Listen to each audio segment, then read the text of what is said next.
Abra a tua Bíblia neste momento, Êxodo capítulo 1, nós vamos ler nesta noite a partir do verso 15, Êxodo capítulo 1, verso 15 em diante. Olha, se liga, se tem alguém próximo a você que está sem a Bíblia nas mãos, chega pertinho dele, chega pertinho dela, por gentileza, e acompanhe junto com ele ou com ela a leitura do texto sagrado. Vamos lá então, Êxodo capítulo 15, capítulo 1, versículo 15 em diante, ok? Vamos dar uma olhadinha aí. Se eu já posso ler, me dá o sinal de joia, por favor, sinal de joia, ok? Vamos lá, diz assim a palavra do Senhor, se liga. O rei do Egito ordenou as parteiras hebreias, das quais uma se chamava Sifrá e a outra Puá. E ele ordenou dizendo: quando servires de parteira às hebreias, examinai, se for filho, matai-o, mas se for filha, que viva. Era mais ou menos assim, morte a todos os homens. Era um negócio mais ou menos, decreto de morte, moçada. Nós estamos vendo um decreto de morte dado ao povo de Deus aqui no início do livro do Êxodo. Verso 17. As parteiras, porém, temeram a Deus e não fizeram como lhes ordenara o rei do Egito. Antes, deixaram viver os meninos. Então, o rei do Egito chamou as parteiras e lhe disse: por que fizeste isso e deixaste viver os meninos? Responderam as parteiras a Faraó: é que as mulheres hebreias não são como as egípcias, elas são vigorosas, e antes que lhe chegue a parteira, já deram à luz aos seus filhos. E Deus fez bem às parteiras, e o povo aumentou e se tornou muito forte. E porque as parteiras temeram a Deus, ele lhes constituiu família. Verso 22 e último. Então ordenou Faraó a todo o seu povo, dizendo: a todos os filhos que nascerem aos hebreus lançareis no Nilo, mas a todas as filhas deixareis viver. Primeiro ele ordenou as parteiras, elas não obedeceram à voz do Faraó, e na sequência ele ordenou a cada egípcio executar os meninos nascidos entre os hebreus.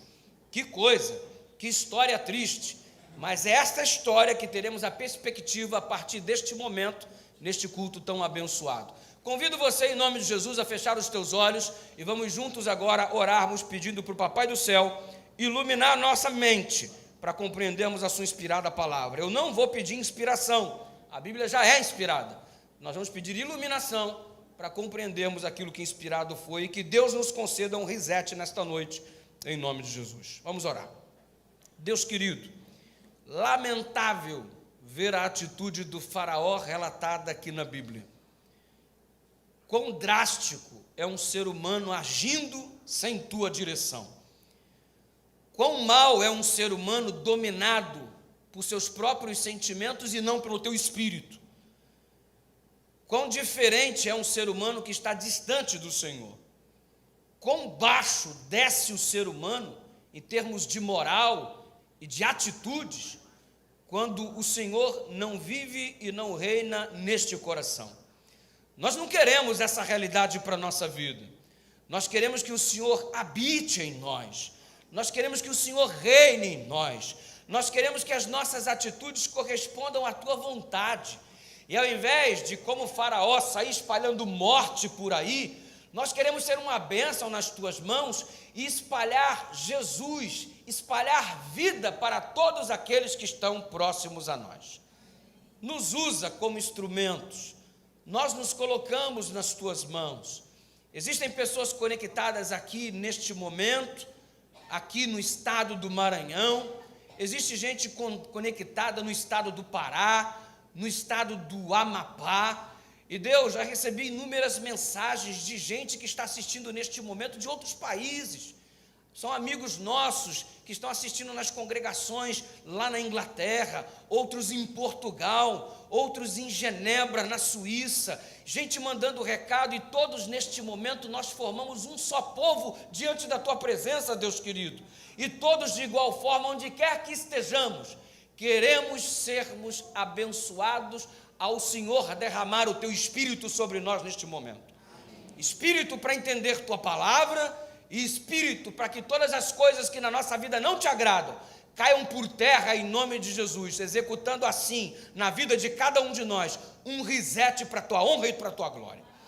Ajuda-nos agora a entender a tua palavra e as tuas lições que temos que absorver nesta noite, em nome do Senhor Jesus. E todo o teu povo na face da terra diz: amém.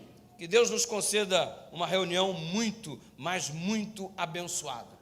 Ei, você reparou a atitude do faraó para minar o crescimento do povo de Deus? Você reparou a atitude do faraó para fazer desaparecer o povo de Deus da terra? Ele resolveu montar uma estratégia. Vamos acabar com as crianças, que a gente acaba com esta nação. Se eu fazer desaparecer estas crianças, eu farei desaparecer esta nação. Ei, você percebe que é exatamente esta a estratégia do diabo para acabar com o povo de Deus nesta terra? Onde o diabo investe para destruir o povo de Deus? Como, que estratégia ele monta dentro de sua sabedoria destrutiva para minar o crescimento do povo de Deus, para minar as famílias do povo de Deus, para arruinar a sua vida? Ele ataca exatamente as crianças. Ele percebe que as crianças são tesouros do Senhor. A Bíblia tem esta declaração: crianças são tesouros do Senhor. E o que deseja o pobre do maligno, o miserável do maligno? Ele quer enriquecer, e para ele enriquecer, ele precisa roubar o tesouro de Deus. Se as crianças são tesouros do Senhor, uma vez que ele consegue roubar as crianças para si, ele está enriquecendo com o tesouro de Deus. Mas eu quero dizer uma coisa para você neste momento, em nome de Jesus: sendo nossos filhos os tesouros que o Senhor nos confiou, sendo nossas crianças tesouros do Senhor, nossos filhos não serão propriedades do maligno, nossos filhos não serão escravos do diabo. Ele não vai roubar os nossos filhos de nós. Os tesouros que o Senhor nos confiou ficarão conosco por toda a eternidade, em nome de Jesus. Se é a estratégia dele roubar os nossos filhos, roubar as nossas crianças, para fazer desaparecer o povo de Deus sobre a face da terra, ele não vai ter sucesso, porque ordem aos anjos estão sendo dados nesse instante, ao nosso respeito, a respeito dos nossos filhos, para que a nossa família seja guardada, e os nossos filhos sejam apresentados naquele grande dia, por cada um de nós da seguinte forma: eis aqui, Senhor, os filhos, os tesouros que o Senhor nos confiou. Quem é o pai que quer aqui? Quem é a mãe que quer aqui? Dá o brado de vitória, porque seus filhos são propriedade de Deus. Diga amém em nome de Jesus. Amém. Que assim seja. Se é a estratégia dele minar a existência de um povo, roubando as crianças para si, matando as crianças da igreja, ele não há de ter sucesso sobre esta nação que adora e que venera o nome do Senhor dos Exércitos. Quem quer dizer nesta noite: nossos filhos são propriedades de Deus? Diga amém. Amém. Quem quer dizer nesta noite: eu sou uma propriedade do Senhor? Diga amém. Amém. Mas percebe a pressão existente? Ontem nós começamos a falar sobre a questão da pressão. Eu falei sobre a queda do muro lá de casa por conta da pressão. Agora a pressão está sendo exercida sobre as parteiras. E você observa o que o faraó disse para elas: todo menino que nascer, execute, mate-o. Que pressão! O líder da nação, o homem na ocasião mais poderoso da terra, emite um decreto de morte, e as próprias parteiras hebreias deveriam executar os filhos de sua nação. Pressão! Como que de repente o teu patrão te pede alguma coisa que vai contra os teus princípios? Como que de repente o teu chefe te pede alguma coisa que vai contra os teus princípios? Como o teu pai ou a tua mãe que ainda não é convertido te pede alguma coisa que vai contra os teus princípios? Como o teu namorado ou a tua namorada de repente te pede alguma coisa que vai contra os teus princípios? Sabe o que é isso? Pressão, meu irmão. Agora, olha o exemplo das parteiras. Por temor a Deus, elas não se submeteram a esta pressão. Por temor ao Senhor, que é o princípio da sabedoria, elas não abriram mão dos princípios que Deus havia implantado no coração de cada uma delas. Elas não agiram como eu uma vez agi, na minha adolescência. A todo instante eu recebia a orientação da minha mãe: não se mistura com qualquer um, não se mistura com qualquer um. Moleque, eu estou te educando e eu não quero você misturado com qualquer um. E ela dizia assim: quem com porco se mistura, farelo. Ela falava isso direto. E se você se misturar com quem não presta, ela era muito gentil: eu te quebro. Gosto assim, bem gentil, pedagogia super moderna. Eu andava na linha, irmãos, andava na linha, porque a orientação da minha mãe era sempre muito clara e eu não queria ficar quebrado. Então, e ela dizia assim: se algum dia alguém mandar você fumar maconha, não fuma, porque você tem que obedecer a mim, não a pessoa que te pede. Se algum dia alguém mandar você roubar, você não rouba. Você tem que obedecer a mim, não a quem te pede. Você deve obediência a mim. Você entendeu, moleque? Entendi, mano. Claro que entendi. Um dia, eu estava na rua, e a galera lá da minha rua, onde eu nasci, eu falei a rua ontem, Avenida Marginal. Só gente boa na Avenida Marginal. E lá na Avenida Marginal tinha galerinha. Minha mãe, ó, joga a bola, mas não se mistura. Eu era um dos poucos que estudavam da galera. Consequentemente, um dos poucos melhor alfabetizados da galera. E a galera estava reunida assim, não tinha nada para fazer. E quando tem um monte de mulher que não tem nada para fazer, reunido, um monte de cabeça vazia, não vai dar coisa que presta. E alguém começou a falar mal de uma menina do bairro. Que a menina sai com todo mundo, só não sai comigo. Que a menina dá mole para todo mundo, mas só não dá mole para mim. E outra mesmo, também nunca deu mole para mim. Outra também nunca deu, estou chateado com ela. Aí começaram a falar mal da menina. E alguém teve uma ideia do inferno. Uma parede gigantesca, era a parede da casa da tia, e um paredão assim grandão, tudo pintadinho, novinho. Aí falaram assim: vamos escrever um monte de bobagem sobre essa menina aqui, ó, uma letra gigantona assim, grandona, e vamos esculachar com ela aqui, ó. Só que o pessoal não tinha muita habilidade para escrever. Mas eu não sei escrever, não. Eu também sei, não. Eu também não sei, não. Olharam para mim: tu sabe. Eu sei. Então tu vai escrever. Eu não. Eu não vou escrever. O que você quer que escreva? Fulano é isso, é isso, é isso. Palavrão pra caramba. Eu não vou escrever isso, não. Aí os caras levantaram. Eu era o menor do grupo, o mais fraco do grupo. E eu recebi algumas ameaças de morte. E eles falaram assim: se você não escrever, nós vamos te arrebentar. Eram uns 8, irmãos. E eu fiquei lembrando da minha mãe: obedece a mim, senão eu te quebro. Aí os 8 caras: nós vamos quebrar você também. Bom, minha mãe me quebrando é uma pessoa. Se eu for quebrado por 8, eu acho que o prejuízo é maior. Aí eles falaram assim: vai escrever ou não vai? Eu vou escrever. Eles me deram, olha, a gente era muito preparado. Até para pichar a gente tinha problema. Eles me deram um pedaço de carvão para escrever. Carvão.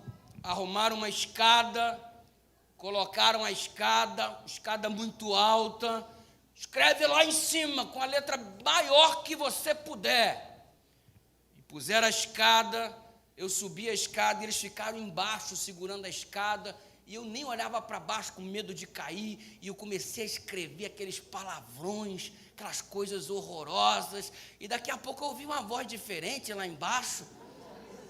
A voz diferente estava segurando a escada e falou assim: bonito, hein? Eu não era a voz dos meus amigos. Quando eu olhei para baixo, não tinha mais nenhum deles. Era a Dona Maria que estava lá embaixo, a minha mãe, mano. Desce agora, moleque. Eu acho que eu voei, irmãos. Mas tomei uma surra, mas eu apanhei com tanta força. Eu fui apanhando desde aquele local até em casa. Depois eu voltei apanhando de novo, com um balde d'água, uma bucha gigante, uma vassoura e um monte de coisa para lavar a parede. E a vizinhança toda se juntou. Foi um vexame, foi uma tragédia, porque eu fiquei lá lavando toda a minha pichação. Eu lavei a maior parede que eu já lavei na minha vida, meu irmão. E a rua inteira observando, inclusive os miseráveis que me incitaram a fazer aquilo. Mãe, foi eles, manda eles lavarem. Não, você deve obediência a mim. É comigo que você tem que resolver. Eu lavei toda a parede. Eu desci dali me sentindo o maior mané da história. E mané no Rio de Janeiro é chamado de otário. Eu me senti o maior dos tolos, o maior dos idiotas, o maior dos imbecis, porque eu fui um mané, porque eu não prestei obediência a quem eu devia, eu prestei obediência àquele que me pressionou. E nós devemos prestar obediência ao nosso Deus, que é a nossa maior autoridade, mas nós estamos feitos manés neste mundo, cedendo à pressão do patrão, que manda você trabalhar no sábado, cedendo à pressão do professor da escola, que fala que você vai reprovar se você não se ausentar da aula na sexta-feira à noite. Ficamos cedendo à pressão de todas as pessoas que se aproximam de nós como instrumentos do diabo para nos afastarmos dos desígnios do Senhor. Nos tornamos manés e fantoches nas mãos do maligno, porque nós devíamos prestar obediência ao Rei do Universo. E estamos abrindo mão disso para obedecermos às pessoas que estão ao nosso redor nos pressionando por alguma circunstância. Ei! Você é temente a quem no final das contas? Você deve temor a quem no final das contas? Você teme a Deus ou você teme o teu patrão? Ou você teme os teus pais? Ou você teme o teu cônjuge? Ou você teme os teus amigos? E ficamos abrindo mão dos nossos princípios por causa da pressão. Olha para essa parteira e se inspira neste momento nessas duas mulheres, porque elas não cedem pressão à maior autoridade do universo. Há um decreto de morte, mas elas não cederam à pressão. E deixa eu te dizer uma coisa em nome de Jesus, a história vai se repetir.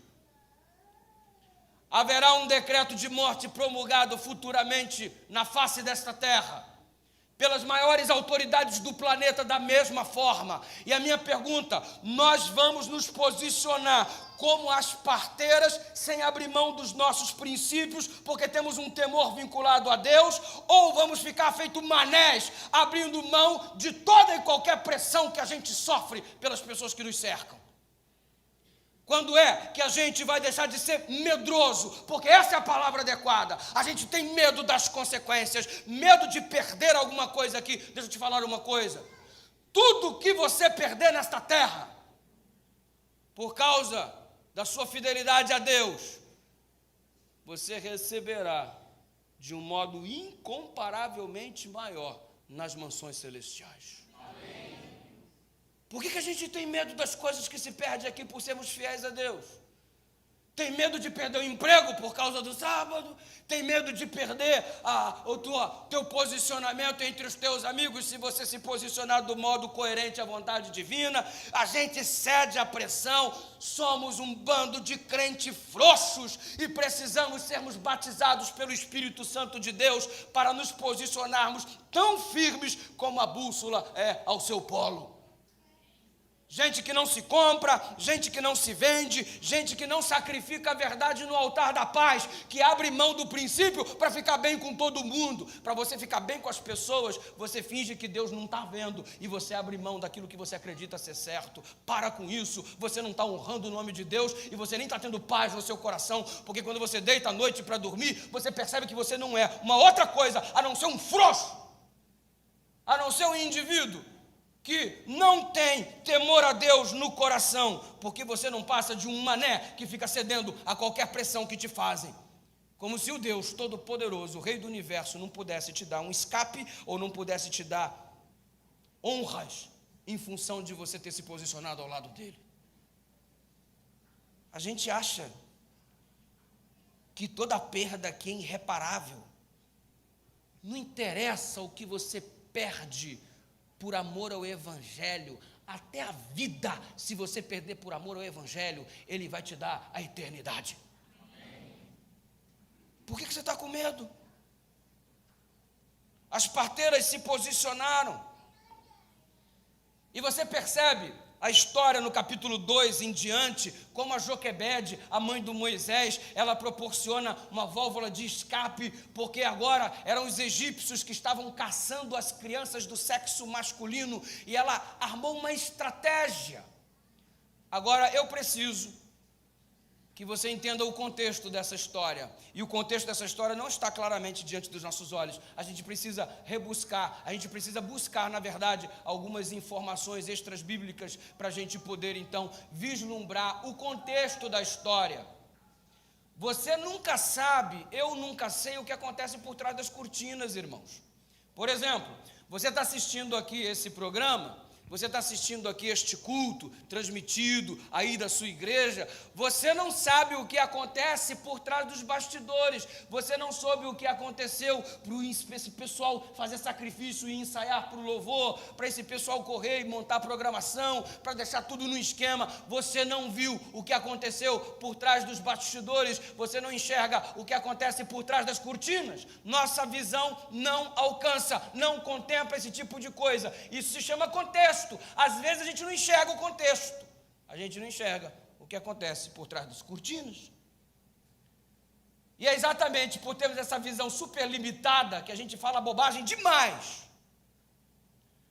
Porque tu olha, por exemplo, uma mulher meio amuada, cabisbaixa, chega triste na igreja, aí tu fala assim: fulano é muito chato, fulano não sorri, pessoa para baixo, pessoa que assim, não contagia, não ajuda, está sempre, não, esse pessoal, ela acha que ela tem falta de fé, ela apanha do marido, brother, ela tem uma vida miserável, a filha dela está afastada na igreja no caminho das drogas, ela está com um filho preso, ela está com outro acidentado no hospital entre a vida e a morte, aí a mulher chega aqui para baixo, aí tu fala que ela é sem fé, tu fala que ela é depressiva, tu não conhece o contexto, irmão.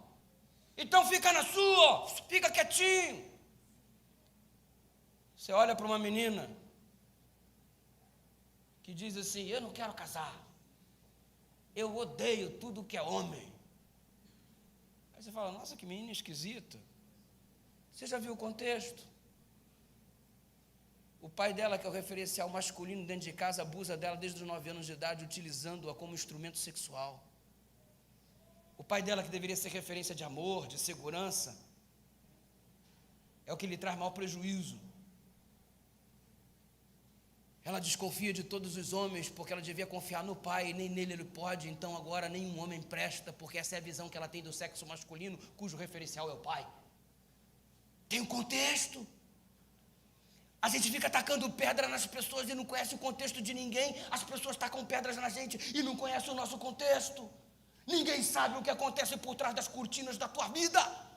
Ninguém sabe o que acontece por trás dos bastidores. Existem pessoas que estão sofrendo coisas que você não consegue imaginar. E o que você faz? Cria todo um processo de julgamento pela aparência que ela exibe. Nossa, como fulano é desleixado, não usa uma roupa que combina. Ih, sapato furado, mas nossa, e não cheira muito bem esse fulano. Cara, o cara não tem o que vestir. Não tem nem o que comer em casa direito.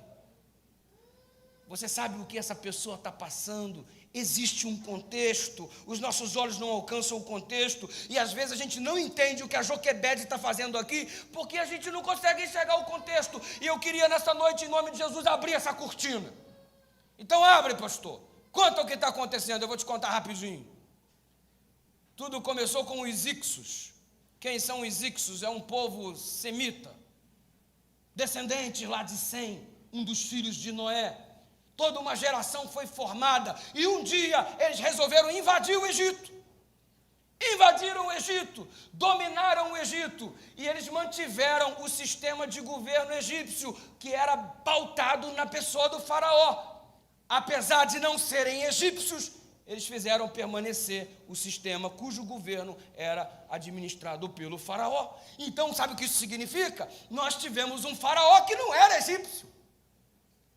E foi essa exatamente a época em que José chegou lá no Egito. E por isso que José futuramente se tornou um governador, porque era impossível que um hebreu se tornasse governador do Egito se o faraó fosse egípcio de fato.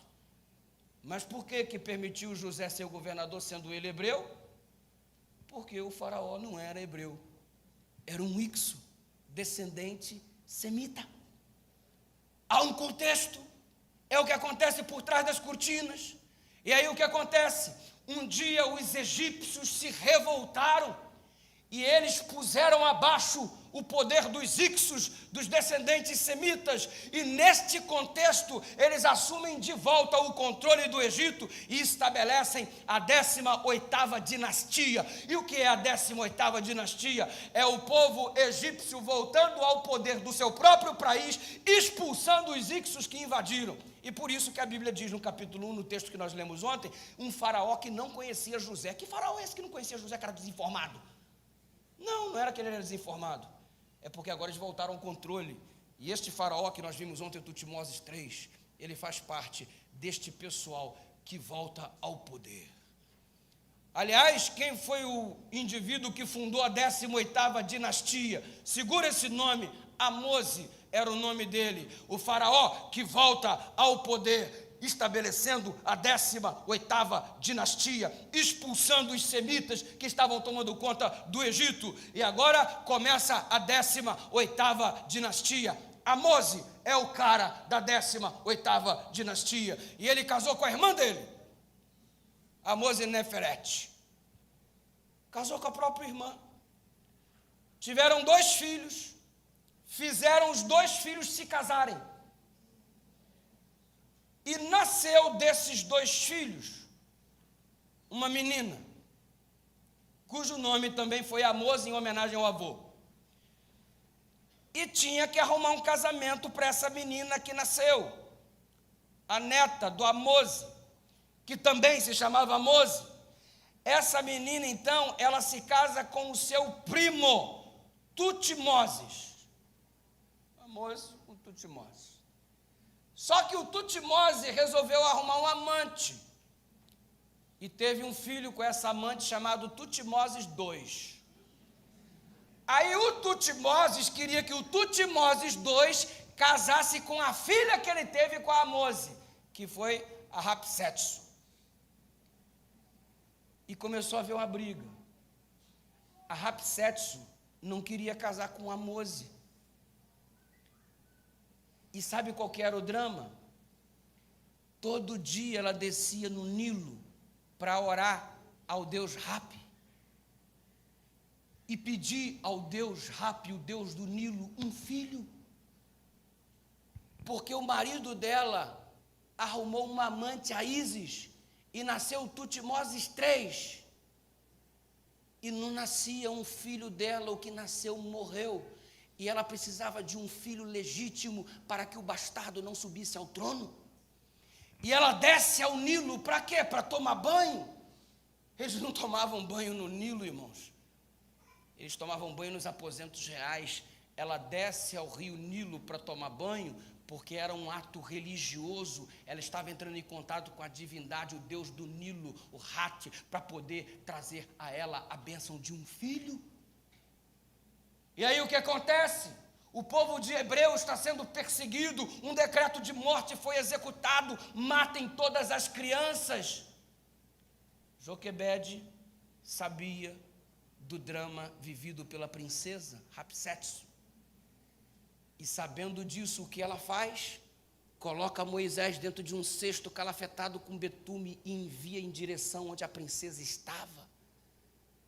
E Moisés chega ali e a princesa observa o bebê e o que ela pensa? Resposta às minhas orações. Sabe o que Joquebede fez? Usou de sabedoria e aproveitou uma oportunidade. A sua filha, irmã do Moisés, que trabalhava lá junto com ela, observou a cena e só trouxe o relatório, e ela deu a sugestão: princesa, eu tenho uma sugestão. Olha, pega uma hebreia e manda cuidar desse menino. E traz a própria mãe para cuidar do filho. Resultado, a Joquebede monta um esquema que da seguinte forma acontece: ela cria o próprio filho e ainda ganha um salário para isso. Pensa numa mulher esperta. Pensa numa mulher que aproveita a oportunidade. Pensa numa mulher que sabe enxergar e aproveitar a oportunidade. É mãe valorosa essa Joquebede. Querido, estamos vivendo em dias de grande pressão. Estamos vivendo em dias onde futuramente um decreto de morte vai bater à nossa porta. Começa a aproveitar as oportunidades que Deus está te dando, porque Deus não deixa os seus filhos sem oportunidade. Nós é que não sabemos aproveitar.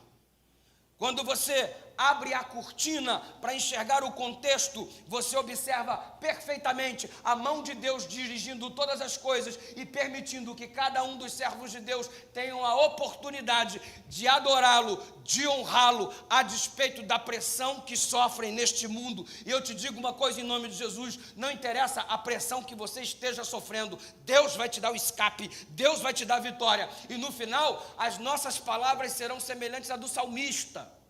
Que salmo, pastor? O Salmo 76, verso 10. Sabe o que está escrito lá? Está escrito assim: até a ira dos homens redundará em louvor a Deus. Até o mal que preparam para você, se estivermos nas mãos de Deus, no final vai terminar tudo para a honra e para a glória de Deus.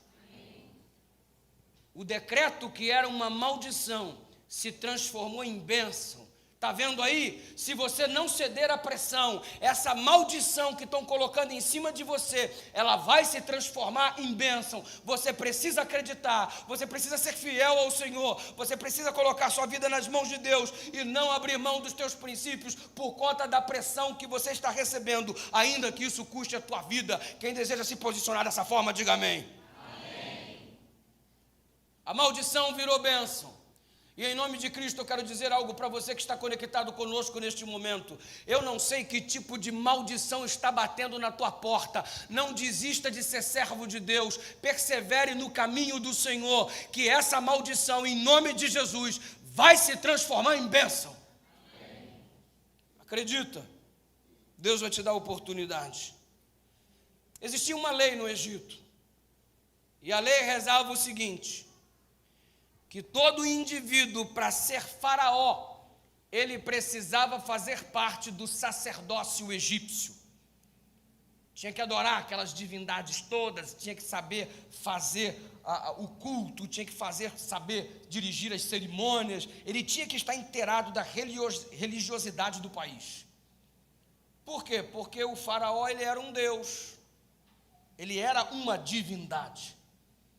E nesse contexto, Moisés foi criado como príncipe e ele foi preparado para ser o faraó, porque era o filho da Rapsétis. Diante desse contexto, ele foi construído para ser o faraó, só que para ele ser faraó, ele teria que abrir mão dos 12 anos de educação que ele recebeu da mãe dele, porque ele ficou 12 anos com a mãe. Aos 12 anos ele volta ao palácio, ele é entregue à princesa, para ser preparado para ser faraó. E a educação que Moisés recebeu, Ellen White diz: temor do Senhor, oração. Moisés aprendeu a orar, Moisés aprendeu a confiar em Deus, Moisés aprendeu sobre a vontade de Deus, e agora chegou o momento do conflito. Você vai ser faraó, mas você tem que ser sacerdote, ou seja, tem que abrir mão de tudo que você aprendeu. Ei, você está entendendo o que era o posicionamento do faraó? Colocando nos dias de hoje, o cargo para o qual Moisés foi preparado, se fosse hoje, simples, presidente dos Estados Unidos da América. Moisés foi preparado para ser o presidente dos Estados Unidos da América. Só que para ser o presidente dos Estados Unidos da América, ele tinha que abrir mão de todos os princípios religiosos que aprendeu no seu processo de formação com a sua mãe durante 12 anos. Vai perder a chance, Moisés, de ser o homem mais poderoso da terra? Vai perder a chance, Moisés, de ganhar dinheiro pra caramba? Vai perder a chance, Moisés, de ter tanto poder em suas mãos? Toda vez que a gente vem à presença de Deus, a gente vem sempre disposto a ganhar alguma coisa. Eu vou lá na semana de oração porque eu quero ganhar uma bênção. Eu vou lá na semana de oração porque eu quero ganhar conforto. Eu vou lá na semana de oração porque eu quero ganhar cura. Eu vou lá na semana de oração, eu vou na igreja, eu quero assistir o culto do pastor Eduardo porque eu quero ganhar uma bênção. Eu quero ser abençoado essa semana. Tu só vem disposto a ganhar. O Moisés foi diante de Deus e ele foi disposto a perder. Ele perdeu o maior posicionamento do planeta. Ele perdeu um posicionamento de poder. Ele deixou de ser o homem mais poderoso da terra para ele ser servo de Deus. E a minha pergunta nessa noite é muito simples.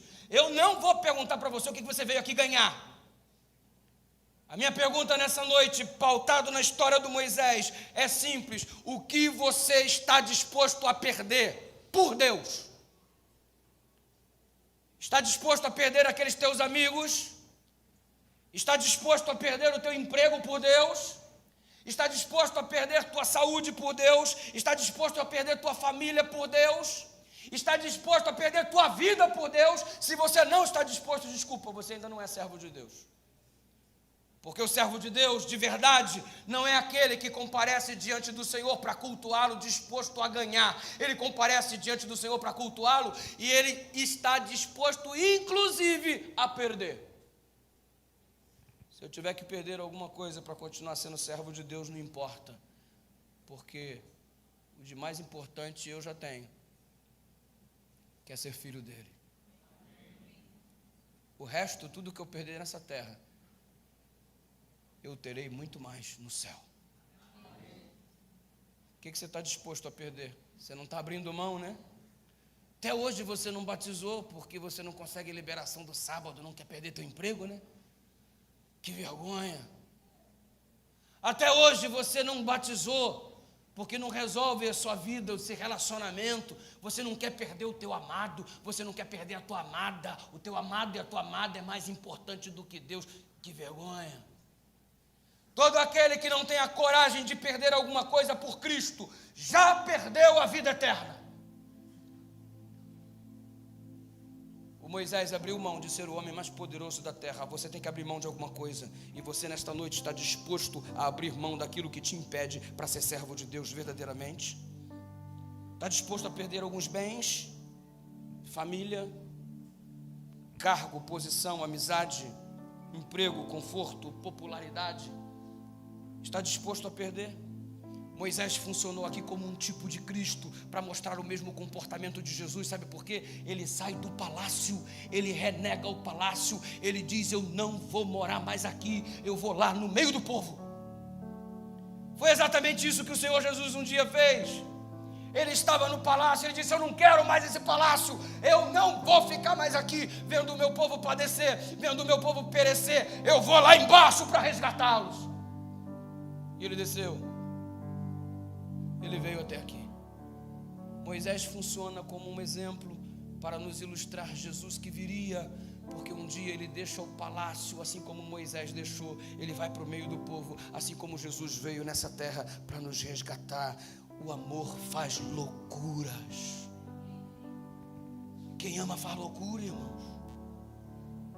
Você se lembra um monte de loucura que tu fazia para namorar? Um monte de coisa doida. Que hoje fala assim: meu Deus, onde que eu estava com a cabeça? Tu estava amando, mano. Hoje é que tu passa essa coisa aí, choca isso, essa coisa horrorosa. Mano, eu vi minha namorada, eu atravessava uma favela. Tiro comendo solto e eu rindo. Eu vou ver minha namorada.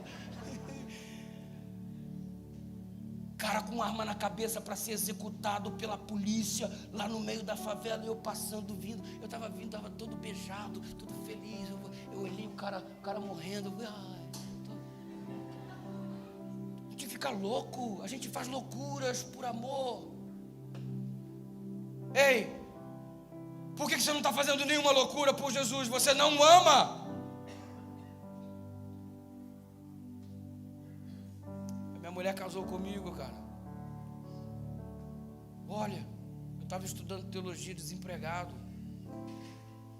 Não tinha nem emprego, nem certeza se ia ser chamado. E ela, professora do estado, concursada. E ela não largou tudo para casar comigo. E não foi lá para Bahia, um pé, uma mão na frente e outra atrás, para morar com um cara desempregado. Louca! Maluca! Todo mundo olhava para ela, você tá doida? E foi. A gente faz loucura porque a gente ama. Você ainda não selou sua vida com Cristo, me desculpa. Se você o amasse de verdade, você já teria feito o que você devia fazer. Por que você não ama Jesus? Por que você não está disposto a perder as coisas deste mundo para receber dele a coroa da glória? Que troca ridícula que a gente está fazendo, abraçar as coisas deste mundo e perder as coisas eternas. O que está te impedindo? Durante 7 anos, uma menina estava fazendo terapia. 7 anos de terapia, cara, para resolver seus conflitos. Por quê? Porque foi abandonada na infância. A mãe, solteira, jovem, mãe solteira, filha nasceu, entregou. E ela foi criada por pais adotivos, nunca conheceu a mãe. E por uma situação difícil, os pais, lá em Castanhal, resolveram ir para o Japão. Aí deixaram a filha adotiva na casa de um amigo, que passou para a casa de outro amigo, que passou para a casa de outro amigo, casa em casa. Foi crescendo a mocinha, sendo abusada, sendo usada, crescendo revoltada, atingindo uma adolescência com necessidade de fazer terapia para voltar a um estado normal de comportamento, porque foi feito um lixo jogada de um lado para o outro.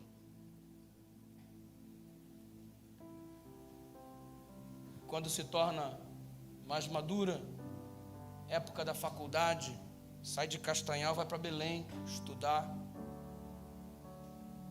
se afunda, maconha, álcool,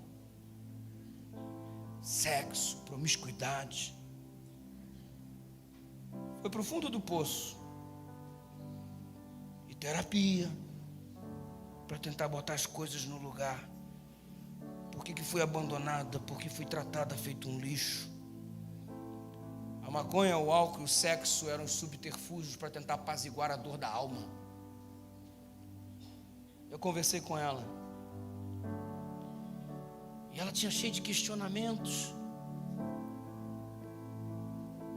E diante de seus questionamentos, suas coisas, começou a buscar respostas. E alguém lhe fez uma proposta. Que ela tomasse do Daime. E fosse tomar aquele negócio alucinógeno para que entrasse em contato com o mundo espiritual. E visse coisas que normalmente não conseguiria enxergar, tivesse experiências que normalmente não conseguiria ter, para que ela fosse uma outra dimensão. E ela foi tomar então o Daime, e no dia 16 de maio de 2013, ela começou então a se envolver com o pessoal do Daime. Experiências espirituais, obtidas por intermédio desse alucinógeno. Não achou as respostas que queria. Sabe por quê? Elas só estão em Jesus Cristo. Esse Jesus que a gente não tem a coragem de abrir a mão de tudo por amor a Ele. E ela começou a entrar em contato com a igreja adventista do sétimo dia, apesar de estar frequentando o Daime. E começou a surgir alguns questionamentos, uma vez que ela foi aprendendo a verdade da palavra. E a Keila, então, ao estudar a palavra, ela começou a fazer questionamentos ao pessoal lá, o líder religioso. Escuta, mas isso e aquilo. E começou a haver uma série de desconforto, e começou a haver uma sabotagem em relação a Kelly, porque ela estava começando a incomodar, e em uma dessas sabotagens, deram uma dose para ela lá do negócio, ela entrou num processo que ela começou a enxergar demônios, e os demônios quebrando tudo, e aquilo foi o ponto final para ela, ela sumiu dali, voltou para o interior, e começou a estudar o Luiz Gonçalves, começou a estudar o Rodrigo Silva, e foi estudando, e foi mastigando a internet, e ela virou desesperada, e disse: Deus. E Deus respondeu ela. Deus falou para ela: olha, por que você não para de escutar o Daime e começa a escutar a minha voz? E ela correu para a igreja adventista do Guamá, onde ela foi recebida, lá em Belém. A igreja a abraçou como uma família, como deve ser. Fizeram um curso bíblico com ela. E a nossa amiga Keila, no dia 22 de outubro do ano passado, desceu as águas batismais e, como o sonho dela, junto com Luiz Gonçalves, foi batizada lá em Belém. E hoje ela tem um recado para a gente, como alguém que saiu do Egito e abriu mão de tudo. Ainda que tudo fosse perda, ela abre mão de tudo para poder vir viver para Deus. Lembra da terapia que ela fazia? Não faz mais. Recebeu alta há pouco tempo. E a psicóloga, tão impressionada com o restabelecimento dela, quer conhecer a igreja adventista do sétimo dia. E quer estudar a Bíblia também, para conhecer esse Deus que restaura as vidas das pessoas que estão destruídas no Egito. Ei, você só vai ter essa experiência se você abrir mão de alguma coisa para experimentar a plenitude de Deus. E a nossa amiga Keila tem um recado para você. Vamos escutá-la? Em nome de Jesus. E que esse recadinho que ela transmite para você nesse momento seja uma mensagem de Deus para o seu coração também. Pastor Eduardo Batista e a todos que estão assistindo a programação Jovem Reset. Vim aqui falar para vocês como tem sido a minha vida depois que eu retornei aos caminhos do Senhor. Bem, eu tenho recebido muitas bênçãos do Senhor, o fruto do Espírito Santo, e também comecei meu ministério de pregar o Evangelho, e recentemente eu estive na cidade de Imperatriz do Maranhão, no espaço Novo Tempo, onde eu contei meu testemunho. Bem, o conselho que eu dou para vocês é que vocês entreguem seu coração a Deus, as suas aflições a Deus, e que vocês façam o ID, porque a seara do Senhor é grande e faltam trabalhadores. Por isso eu oro ao Espírito Santo para que Ele use vocês para pregarem o Evangelho, e assim o Senhor Jesus retorne logo para nos levar para as mansões celestiais. Então é isso, gente. Um beijo daqui de Belém do Pará, com gostinho de açaí. Tchau!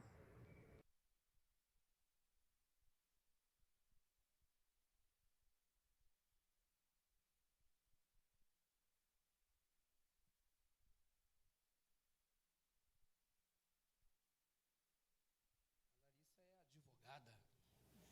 É pequenininha, mas resolve. E a Larissa está acompanhando o ministério da gente há algum tempo. Assistiu algumas vezes a gente pregar a palavra do Senhor. E como Deus usa as coisas loucas desse mundo, né? De alguma forma ela foi sensibilizada ao transmitirmos a mensagem pela internet. A Larissa entrou em contato comigo há um tempo. E desde então ela tem conversado: pastor, eu quero selar minha vida com Cristo através do batismo. Eu falei: olha, tem uma oportunidade muito boa vindo por aí, que é a Semana de Oração Jovem, aí na sua cidade, em São Luís. E ela conheceu o Evangelho através do amigo dela, o Dalton, um colega de trabalho. Cadê o Dalton? Pode se aproximar, Dalton, por favor? Uma salva de palmas por esse missionário. Eu perguntei para ele se eles namoram. Aí ela falou, ainda não. Então, vai que está vindo bênção por aí, né, irmãos? Aí você ganha ela para Jesus e depois vocês conversam. Brincadeiras à parte, Larissa. Brincadeiras à parte, Dalton. Deus te usou como quer usar cada um de nós para ganharmos alguém do Egito para Jesus. Sabe por quê? No Egito ninguém é feliz. No Egito só existe frustração, falsas promessas. E a gente fica se agarrando às coisas do Egito como se fossem a resposta que procuramos a vida inteira, quando na verdade é uma grande falácia. A Larissa reconhece que no Egito não está aquilo que ela sempre procurou, mas o que ela sempre procurou, ela encontrou em Deus. E por isso ela vem aqui neste momento para ser batizada em nome de Jesus. Ei, ela não tem medo de perder nada por Jesus. E você, está com medo de perder o quê? O que pode ser mais importante do que Cristo? Para com esse sentimento de que, eu quero ganhar alguma coisa. É hora de perder alguma coisa por Cristo, para mostrar o real valor que Ele tem para a nossa vida. E se você ainda não passou por essa experiência que a Larissa vai passar agora, está esperando o quê? Se você não for de Jesus, vai ser de quem? Se você não se entregar nas mãos de Deus, vai fazer o quê com essa sua vidinha? É por isso que eu uso as palavras do apóstolo Paulo nesse momento para te dizer: se hoje ouvides a sua voz, não endureçais o vosso coração. Sai desse Egito, meu irmão. Sai desse Egito em nome de Jesus. Deixa Deus te trazer. Pastor, eu vou perder alguma coisa. Perca para a glória de Deus, porque você vai ganhar muito mais. Tu vai ganhar a vida eterna em Cristo Jesus. Tu vai ganhar paz para dormir. Tu vai ganhar o equilíbrio da tua alma, que o daime não pode proporcionar, e nem coisa alguma, só o Senhor Jesus. A Keila experimentou isso, a Larissa também. O que você está esperando? Se hoje ouvides a sua voz, não endureçais o vosso coração. E sabe de uma coisa? Após fazer o batismo da Larissa, o Temes vai cantar uma canção. Enquanto ele estiver cantando essa canção, é a oportunidade que Deus vai estar te dando para você dizer: Senhor, eu estou disposto a perder qualquer coisa por amor ao Senhor. Eu estou disposto a, como as parteiras, ficar firme, ainda que isso custe a minha própria vida. Eu quero te amar e te servir por toda a eternidade. Se é isso que você deseja, ponha-se em pé agora em nome de Jesus. Aqui na comunidade viva onde você está, erga-se em nome de Jesus. Aí na comunidade onde você se encontra, nos assistindo através da internet, ponha-se em pé também em nome de Jesus. Se esse é o seu desejo, firmar-se de modo convicto aos pés da cruz, ainda que isso faça você perder alguma coisa neste mundo, você abre mão de qualquer coisa para ser servo de Deus. Levanta, entrega a sua vida na mão do Senhor neste momento. Você que está na comunidade viva, que pode se colocar em pé nesse momento em nome de Jesus. E se há alguém aqui que ainda não foi batizado e quer se preparar, quer se decidir: pastor, não interessa o que eu vá perder, eu quero a vida eterna, porque isso é mais importante para mim, eu quero me preparar para ser batizado também. Você pode tomar sua decisão nessa noite, saindo do lugar que você está e vindo até o altar do Senhor para nós orarmos juntos. Se houver alguém aqui que queira dar este passo de ousadia em direção à vontade de Deus. Enquanto o Temes estiver cantando, é o chamado de Deus para a sua vida. Você que está na sua congregação, levanta daí e vai até a frente, vai até esse telão, vai até o altar, vai até a plataforma, mostrando publicamente que a partir de agora você é de Jesus. E você que está aqui no Espaço Viva, se você quer tomar sua decisão nessa noite, coisa que você ainda não fez, porque estava com medo de perder alguma coisa, hoje é o dia. Sai daí e vem aqui no altar orar junto com a gente. A música é o chamado de Deus para você. Eu batizo a Larissa e a música vem na sequência, Deus te convidando para a sua decisão nessa noite. Deus eterno, muito obrigado pela decisão da Keila, que testemunhamos aqui. E muito obrigado pela decisão da Larissa. É com muita alegria que testemunhamos este ato público de fé. Ela quer sair do Egito e ela não tem medo de perder coisa alguma, porque sabe que muito mais ela está ganhando, é a vida eterna em Cristo Jesus. Estamos dispostos a suportarmos qualquer pressão da vida por amor ao Senhor, ainda que isso custe a nossa própria vida. Como ministro do Evangelho, seguindo o desejo do coração desta jovem, eu a batizo em nome do Pai, do Filho, do Espírito Santo, e o teu povo diz...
Há alguém aqui que está disposto a perder qualquer coisa neste mundo para receber Cristo em sua vida? Se há, diga amém. Há alguém aqui que está disposto a permanecer fiel ao Senhor, não importando qual seja a intensidade da pressão exercida pelo faraó deste mundo? Se está disposto, diga amém. Agora, há alguém aqui que ainda não abriu mão de determinadas coisas para ter a experiência de ser batizado e selar a sua vida com Cristo, e até hoje esteve retendo essa decisão, mas hoje quer dizer para Deus: Senhor, acabou, a partir de hoje eu sou teu definitivamente, não interessa se eu vou perder alguma coisa, mas eu vou ganhar o Senhor como meu maior amigo e como meu Salvador. Há alguém aqui: pastor, eu quero me preparar para ser batizado, ora por mim. Queria que o Senhor orasse por mim nessa noite. Há alguém que gostaria de receber essa oração especial? Erga sua mão. Pastor, eu quero me preparar para o batismo. Deus seja louvado, aleluia. Pode aplaudir essa pessoa, isso é uma coisa linda. Apesar de eu estar meio molhado aqui, eu queria ter a alegria de cumprimentar, dar um abraço em vocês. Posso? Você pode se dirigir até aqui ao altar do Senhor para que eu possa te cumprimentar e te abraçar. Você que ergueu a mão: pastor, ora por mim e tal, vem aqui só para me te cumprimentar em nome de Jesus. Pode aplaudir essa alma preciosa, irmãos. Deus seja louvado. Parabéns. Como é que é o nome da senhora? Elisbeth. Seja bem-vinda ao povo de Deus. Deus abençoe sua vida também. Seja bem-vinda, querida. Vamos orar especialmente por essas pessoas que estão aqui conosco. São os novos cidadãos do reino dos céus. Amém, igreja? Deus seja louvado por isso. Deus abençoe a sua vida, querida. Há mais alguém que queira se unir a nós aqui neste momento? Há mais alguém? Não interessa o que eu vou perder, eu quero é ganhar Jesus. Há mais alguém? Não vou me submeter mais à pressão do faraó deste mundo. A partir de hoje, haja o que houver, eu sou do rei do universo. Há mais alguém? Vem até aqui se juntar conosco. Você que está aí nos assistindo na sua igreja, no seu pequeno grupo, erga-se, ponha-se em pé, se essa é a sua decisão também. Vá até o altar do Senhor, aproxime-se, seja bem-vindo ao povo de Deus. Deus abençoe sua vida também, em nome de Jesus. Há mais alguém? Você que está aí, seja abraçado pelos anciões da sua igreja, seja recebido pela liderança de jovens. Vá diante dessa tela, vá diante do telão, vá diante do altar do Senhor para selar a sua vida, porque se você não for de Jesus, vai ser de quem? Se você não se entregar a Ele, vai fazer o quê? Abraça seu irmão e vamos orar juntos neste momento em nome do Senhor. Da mão de vocês.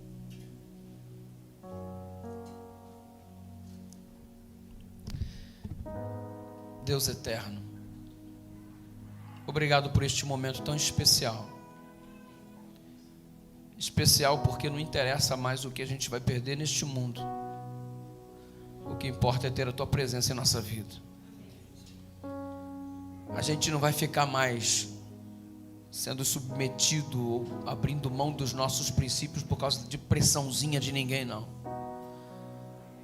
Ainda que o inferno exerça toda a pressão para a gente desistir de estar ao teu lado, a gente não abre mão de ser teu filho. E obrigado porque esta é a decisão dessas pessoas que estão aqui na frente e de cada uma dessas que se regueram em cada um desses lugares do Brasil e do mundo. Aceita a nossa entrega nessa noite para a tua honra e a tua glória. Aceita a nossa vida e confirma o nome de cada um de nós no livro da vida, em nome de Jesus Cristo. E o teu povo diz: